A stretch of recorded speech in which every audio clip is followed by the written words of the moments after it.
Well, I've been a direct response copywriter since like the 2000s, and I was trained by the best of the best out there who were all men. Not just guys, but like rough and tumble guys, serious, gruff guys.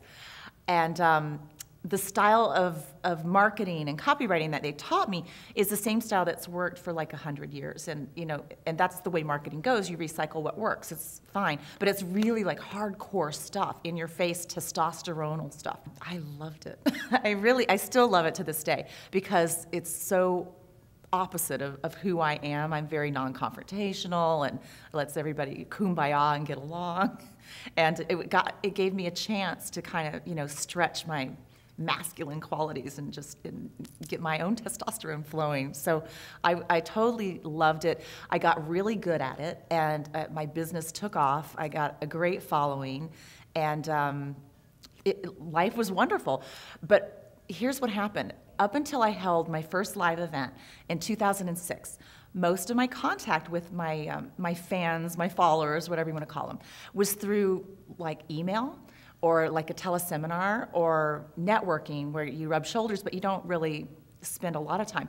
Well, in this event, these are all people who were drawn to me for a reason. And what I noticed was that they were a lot of women and a lot of like conscious entrepreneurs, people who were a little more enlightened, and they hated the hype. And I was like, oh no, that's what I do. Apparently I was doing something more, because those are the people who I was drawing to me. So I started, it bothered me because I felt like everything that I had learned up to that point, they're telling me was wrong. And so I got a hold of my mentors, the rough and tumble, men's men, the good old boys.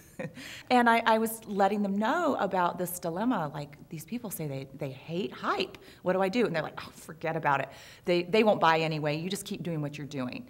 But it just, something didn't feel right. So that's when I started doing a little bit more of my own investigating. And that's when I found out some of the facts that, I was telling you about.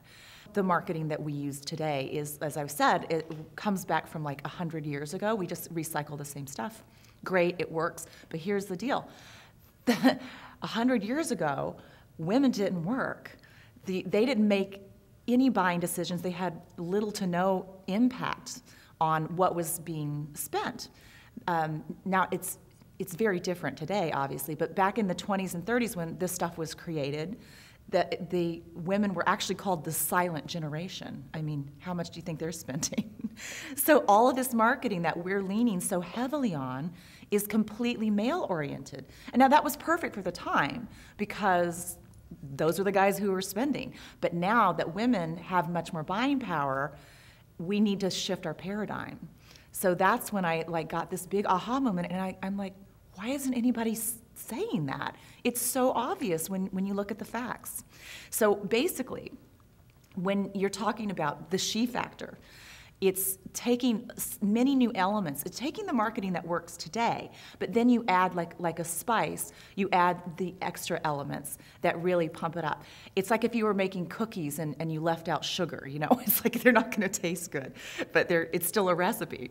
So this is the recipe for the she factor, is you take the flirt factor plus the trust factor plus the rave factor, and you put those all together and you get the she factor.